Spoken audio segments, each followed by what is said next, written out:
આમ આદમી પાર્ટીના ડેડિયાપાડાના ધારાસભ્ય ચૈતર વસાવાની શનિવારે બપોરના સમયે ડેડિયાપાડા પોલીસ દ્વારા ધરપકડ કરીને તેમને રાજપીપળા એલસીબી ખાતે લઈ જવામાં આવે છે। ત્યારબાદ રાત્રિ દરમિયાન તેમની સામે ગુનો નોંધવામાં આવે છે, જેમાં ગંભીર કલમો હેઠળ ધારાસભ્ય ચૈતર વસાવા વિરુદ્ધ ગુનો નોંધાય છે। ઘટના આપ સૌ કોઈ વાકેફ છો। ડેડિયાપાડાની જે પ્રાંત કચેરી છે ત્યાં મીટિંગનું આયોજન કરવામાં આવ્યું હતું, અને આયોજન મીટિંગમાં ધારાસભ્ય ચૈતર વસાવા અને ભાજપ નેતા સંજય વસાવા વચ્ચે બોલાચાલી થઈ મામલો ઉગ્ર બન્યો ને આ ઘટના ડેડિયાપાડા પોલીસ સ્ટેશન સુધી પહોંચી।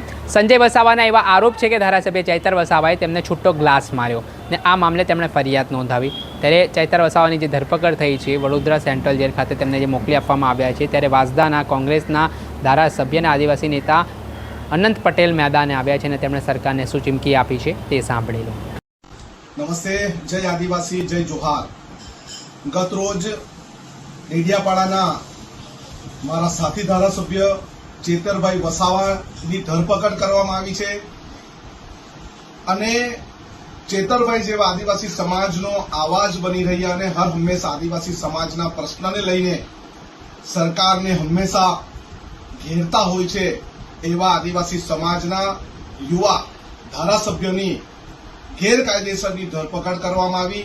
કોઈ પણ જાતની એફઆઈઆર લોન્ચ કર્યા વગર એમની ધરપકડ કરવામાં આવી। ત્યારે અમે એક સાથી ધારાસભ્ય તરીકે, આદિવાસી ધારાસભ્ય તરીકેનો ઘોર વિરોધ કરીએ છીએ।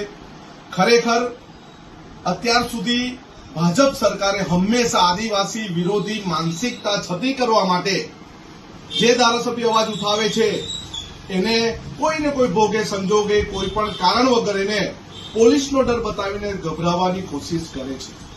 અત્યારે જ અમે સુરત ખાતે ડીજીવીસીએલની ઓફિસ પર ઘેરાવો પણ કર્યો હતો, ત્યારે આદિવાસી સમાજના યુવાનો, કચડાયેલા સમાજના યુવાનો, ઓબીસી સમાજના યુવાનોની નોકરી માટે અવાજ સફળતાપૂર્વક ઉઠાવ્યો।